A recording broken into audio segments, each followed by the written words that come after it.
Never was there a butler more nutty than the one employed by Alfred McTutty, who lives in a castle by Loch Doolalolly with a penguin named Pete wearing gloves on his feet, and a scarecrow with whom he is Polly.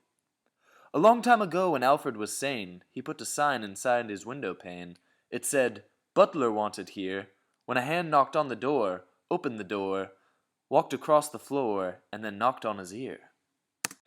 "Good evening, sir. I see that you're hiring, and I'm just the butler that you're requiring," said an unusual man, to whom McTutty nodded a nod, but something struck him as frightfully odd, because he was standing upside down on his hands. "Very good, sir. So wonderful, so marvelous, so great. Now let me get you tea before it's too late," he said, dashing off to the kitchen, still with hands on the ground, while Alfred he frowned, and scratched his head, though it was not itching. Later that day, when his food had been served, more oddness from the butler Alfred observed. When a boot had been put on his plate, what is the meaning of this meal of an old shoe?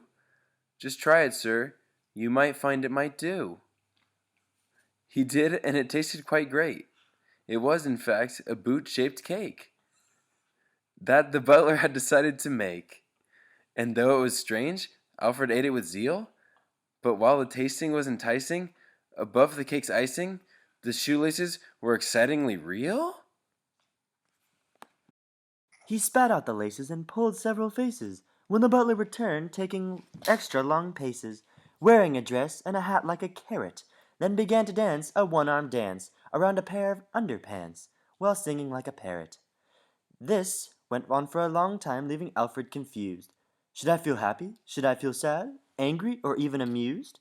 He thought before starting to speak, and asked his new servant what it all meant, though the outcome would probably be bleak. I'm not sure I understand the point of your games. Tell me, my man, what is your name? He asked his newly employed Nutty Butler. A good question, sir, but I'm really not sure. What's the response that he did utter?